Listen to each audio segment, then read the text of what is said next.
பக்தி முக்தியில் ஒருவனை சேர்க்குமா? பக்தி செலுத்துவது முக்திக்கு கொண்டு போய் சேர்க்குமா சேர்க்காதா? பக்தியினால் முக்தி அடைய முடியுமா முடியாதா? இது நம்ம எல்லாருக்கும் இருக்கக்கூடிய ஒரு கேள்வி. அதுக்கு பகவான் இங்க என்ன சொல்றான்னு பார்ப்போம். பக்தியும் முக்தியும் வெவ்வேறு அல்ல. பக்தியும் முக்தியும் வெவ்வேறு அல்ல. ஸ்வரூபமாக இருத்தலே பக்தி ஆகும். சொரூபகாரமாக இருத்தலே பக்தி ஆகும். சொரூபகாரமாகவே இருந்தும் அதனை நாம் எப்படியோ புரிந்து கொள்ளாது இருக்கிறோம். அத்தடையை நீக்க பக்தியில் ஈடுபடுகின்றோம். சொரூபகாரனா நம்ம எல்லாருமே ஆத்மாதான். நம்ம இப்பயும் ஆத்மஸ்வரூபமா தான் இருக்கிறோம். ஆனா அதை உணராம ஏதோ ஒரு தடை இருக்கு. அந்த தடையை நீக்குவதுதான் பக்தி அப்படிங்கிறார். இதுக்கு முன்னாடி என்ன பார்த்தோம்? அந்த தடையை நீக்கிறது தான் ஞானம்னு பார்த்தோம். அப்ப ஞானமும் பக்தியும் எல்லாம் ஒன்றுதான்ங்கிறது இங்க சொல்ல வர்றாரு. அந்த தடையை நீக்குவதற்காக பக்தியில் ஈடுபடுகிறோம். அதனால் மனம் பிற எண்ணங்களிலிருந்து விடுபட்டு ஒரே தாரையாகின்றது. முக்கியமான பக்தி செலுத்தும் போது பலவிதமான நம்மளுடைய மனம் வெவ்வேறு விதமான விஷயங்கள்ல டிஸ்ட்ராக்ட் ஆகி போகாம ஒரு இடத்துல குவியுது. அந்த ஒரு இடத்துல மனதை தாரையாக தாரணை, ஒரே இதுல மனதை செலுத்துவதற்கு, ஏகாகிரகம் செய்வதற்கு பக்தி மிகப்பெரிய ஒரு துணை செய்கின்றது. அப்போது நாம் பகவத் ஸ்வரூபத்துடன் ஒன்றாகி விடுகிறோம். நாம எங்க பக்தி செலுத்துறோமோ, எந்த தெய்வத்துல செலுத்துறோமோ, எதன் மீது பக்தி செலுத்துங்களோ அந்த உணர்வோடு நாம் ஐக்கியமாகி விடுகிறோம். உண்மையான பக்தி நமக்குள்ள ஏற்படும் பொழுது மேற்கொண்டு நான் என்னும் தனி முதலே இல்லாதபடியால் அது விவகாரமும் இல்லை. அவ்வாறு விருத்தி சலனம் சற்றுமற்று இருப்பதே பக்தியும் முக்தியும் விசாரணையும் ஞான மார்க்கம் என்று சொல்லப்படும். அருமையான ஒரு வார்த்தை, நல்லா கேளுங்க. நான் என்னும் ஒரு தனி முதலே இல்லாதபடியால் பக்தி முத்திருச்சுன்னா என்ன பண்றது சொல்லுவாங்க சில பேர். அவனுக்கு பக்தி முத்தி போயிடுச்சுப்பா அப்படிங்கிறாங்களா? அந்த மாதிரி இல்லை. இந்த பக்தி பழுத்து விட்டது என்றால், முழுமையான பக்தி நமக்குள்ள பழுத்து விட்டது என்றால் அந்த முழுமையான சரணாகதி நிலை நமக்குள்ள ஏற்பட்டு விடும். அப்ப முழுமையான சரணாகதி நிலை ஏற்படும் பொழுது நான் என்ற தனி இந்த ஐடென்டிட்டி உணர்வு இல்லாத ஒரு தன்மை நமக்குள்ள வந்துடும். அப்ப எப்ப ஒரு தனி முதல் இல்லாதபடியால் அவனுக்கு விவகாரமே ஒண்ணு கிடையாது. விவகாரம்னா என்னது? வெளி உலகம் என்று ஒன்று அவனுக்கு தனியாக கிடையாது. இப்ப எல்லாம் கிருஷ்ணர் தான், கிருஷ்ணர் தான், நான் என்ற தனியாலே கிடையாது. நானும் கிருஷ்ணர், எல்லாம் கிருஷ்ணர், எங்கும் கிருஷ்ணர் அப்படின்ற அந்த கிருஷ்ண சொரூபமாக அவன் முழுவதுமாக சரணடைந்து விட்டால் அவன் எங்கும் எல்லாமும் கிருஷ்ணமயமாகவே இருக்கிறது என்றால் வச்சுங்க. அதுதான் பக்தியோட உயர்ந்த நிலை. அந்த இடத்துல பகவான் உயர்ந்தவர், நான் தாழ்ந்தவர், நானே பகவானுடைய ஒன்று தானே, எனக்கும் பகவானுக்கும் வித்தியாசம் இல்லையே என்பதுதான் பக்தியோட உச்ச நிலை, பராபக்தி நிலை. அதாவது ஃபர்ஸ்ட் பயத்தினால பக்தி செலுத்துவோம், இன்னொன்னு ஆசையினால பக்தி செலுத்துவோம், இன்னொன்னு இறைவனை நினைத்து பக்தி செலுத்துவோம். அர்த்த பக்தி, அர்த்தாபக்தி, ஈஸ்வர பக்தி, பராபக்தின்னு சொல்லுவாங்க. முதல் நம்ம கடவுள்கிட்ட எதுக்கு போறோம்? ஐயோ எனக்கு இது நடந்துடக்கூடாது, அது நடந்துடக்கூடாது, இறைவா இதை எப்படியாவது நீக்கி இதை பண்ணுக்கோ, அது சரிக்கோ, அவனுக்கு எதை வேணாலும் கொடுத்துரு, என்ன காப்பாத்து. அப்ப நமக்கு ஒரு பயம் ஏற்படும் பொழுது கடவுளை ஒரு பக்தி செலுத்துறோம். இரண்டாவது, எனக்கு ஏதாவது நடக்க வேண்டும், இது வேண்டும், அது வேண்டும், ஆசைகளை நாம் கொண்டு போய் அப்ளிகேஷனை போட்டு அதை பக்தின்னு சொல்லி நம்ம அவர்கிட்ட வாங்குறோம். இதெல்லாம் கீழான பக்திகள். கடவுள்னு ஒருத்தர் இருக்கிறாரு, இறைவன் ஒருத்தர் இருக்கிறார், அவர் மீது நான் அன்பு கொள்கிறேன் என்பது மூன்றாவது ஈஸ்வர பக்தி, பரமாத்ம பக்தி. நான்காவது தான் பராபக்தி. அந்த பராபக்தியில நான் வேறு, ஈஸ்வரன் வேறு, நான் வேறு, பரமாத்மா வேறு என்ற தன்மை இழந்து போவதுதான் அந்த முழுமையான அந்த சரணாகதி நிலைதான் உயர்ந்த பக்தி. அந்த பக்தி நிலையைத்தான் முக்தி என்றார் இங்க. அதைத்தான் முக்தி நிலை என்று இங்க பகவான் விளக்குகிறார். அப்ப அந்த நிலையில விவகாரம் ஒரு செயல்படுறதுங்கிறதே ஒண்ணும் கிடையாது அப்படிங்கிறார். அவ்வாறு விருத்தி சலனமற்று இருத்தலே பக்தியும் முக்தியும்.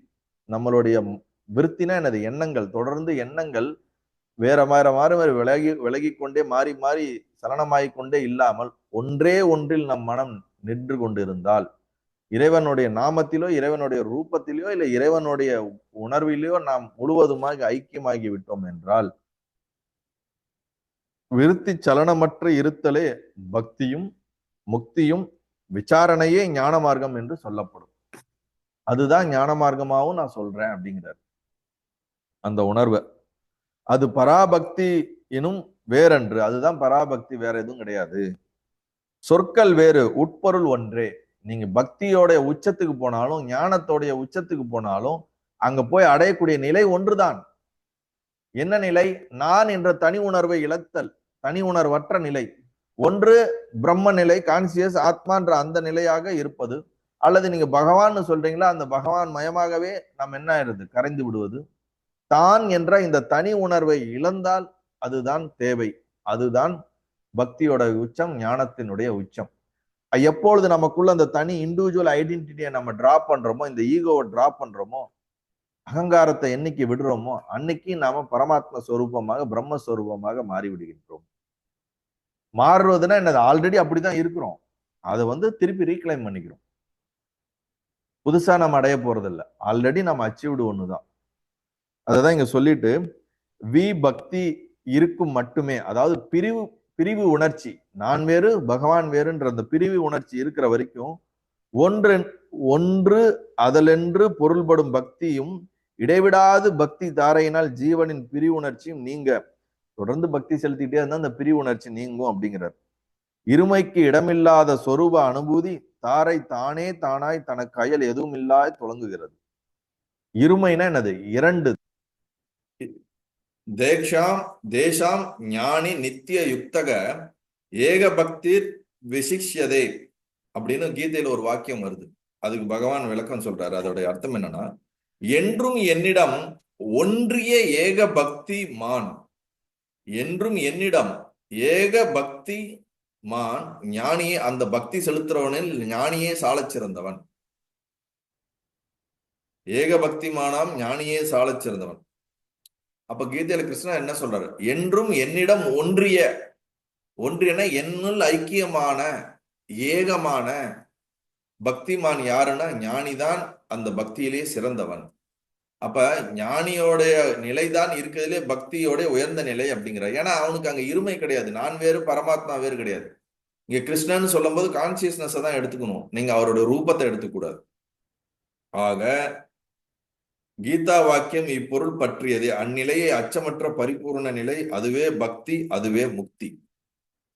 அச்சமற்ற பயமற்ற பரிபூர்ண நிலைதான் ஞானம், பயமற்ற பரிபூர்ண நிலைதான் பக்தி, பயமற்ற பரிபூர்ண நிலைதான் முக்தி. புரியுதுங்களா? என்னைக்கு உங்களுக்கு கம்ப்ளீட்டா அந்த ஃபியர் உங்கள்கிட்ட இல்லாம போகுதோ அன்னைக்கு நீங்க தெளிவடைஞ்ச ஒரு தெளிவடைந்ததான் நீங்களே நினைச்சுக்கலாம், அன்னைக்கு பூரணமாயிடுவீங்க. என்னைக்கு பயம் நமக்குள்ள இருந்துகிட்டே இருக்குதுன்னா நம்ம ஏதோ ஒண்ணு நமக்குள்ள குறை உணர்வு இருந்து கொண்டே இருக்கிறது என்பதை புரிந்து கொள்ள வேண்டும். அதனாலதான் ஞானிக்கு பயமே இருக்காது. ஏன்னா இழப்பதற்கு என்ன இருக்குது? உடலாக இருந்தாலும் அது இழப்பதில் அவனுக்கு ஒன்றும் வருத்தம் இல்லை, அது ஒன்றும் கிடையாது. உடல் போனா போயிட்டு போகுது, என் உணர்வுக்கு ஒன்றும் ஆக போறதுன்னு தெளிவா இருக்கிறான். இந்த உணர்வும் பகவானும் ஒண்ணுதான்றதுல தெளிவா இருக்கிறான். அப்ப இழப்பதற்கு என்ன இருக்கிறது? இறப்பதற்கு என்ன இருக்கிறது? பயப்படுவதற்கு என்ன இருக்கிறது? எனக்கு எது ஆனாலும் அது இந்த பரமாத்மாக்குள்ள நடக்கக்கூடிய விஷயம் தானே, வேற என்ன ஆக போகுது? வெளியில என்ன நடக்க போகுது? எனக்கு அதுல இருந்து தனியாக என்ன நடந்து விடும்? 100% இந்த பக்தி உணர்வுல இருக்கிறவனும் எல்லாமே பகவானுடைய செயல், நம்ம ஒண்ணும் தனியா செய்யறதுக்கு இல்ல. நடப்பதெல்லாம் அவன் செய்யறது, தொடக்கமும் நடுவும் முடிவும் அவனுது. அப்ப அவனே தெரியும் எனக்கு எது வேணுமோ அவனே கொடுப்பான், எனக்கு எது வேணாமோ அதை வேணா எடுப்பான். எது எனக்கு நடக்கிறதெல்லாம் அவன் செய்யற செய்யலாம். 100% அக்செப்டன்ஸ்ல இருந்தா அதை விட பக்தி வேற என்ன? நமக்கு சில விஷயத்த நம்ம அக்செப்ட் பண்ணிக்குவோம், சில விஷயத்த அக்செப்ட் பண்ணிக்க மாட்டோம். அங்கதான் பிரச்சனை. எல்லாமே அவனுடைய செயலும் முழுமையான அக்செப்டன்ஸ் வரும்போது சரணாகதி மலர்ந்து விடுகிறது. அப்ப முழுமையான சரணாகதியும் பக்தியினுடைய உச்ச நிலை பராபக்தி நிலை. அந்த நிலைதான் ஞான நிலை, அந்த நிலைதான் முக்தி நிலை. நீங்க விசாரணையில வந்தாலும் சரி, பக்தியில வந்தாலும் சரி, மத்த 3 கீழான பக்தி அவர் சொல்லல, பராபக்தியை தான் இங்க சொல்றாரு. அததான் பகவான் கிருஷ்ணர் கீதையில என்ன சொல்றாரு? ஏக பக்திமானாம், என்னுள் ஒன்றிய, எனக்குள் கலந்த, என்னையே ஒன்றாக நினைத்திருக்கக்கூடிய ஞானியே பக்தியில் சிறந்தவன் அப்படிங்கிறார்.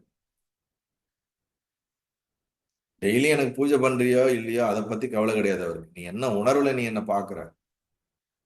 ஐயோ இன்னைக்கு பூஜை பண்ணலையே, பகவான் கோவிச்சுட்டு நாளைக்கு ஏதாவது நமக்கு பனிஷ்மெண்ட் கொடுத்துருவாரோ, இன்னைக்கு அவருக்கு நெய்வேத்தியம் வைக்கலையே, நாளைக்கு ஏதாவது நமக்கு சாப்பாடு கொடுக்காம போயிடுவாரோ. கடவுளை ஒரு டீச்சர் மாதிரியோ ஒரு நமக்கு ஒரு பேரண்ட் மாதிரியோ பார்த்துட்டு இருக்க கூடாது. அவர் கருணையின் வடிவானவர். அதனால நம்மளுடைய இந்த தவறான ஒரு அப்ரோச் எல்லாம் நம்ம எடுத்துடணும். நல்லது.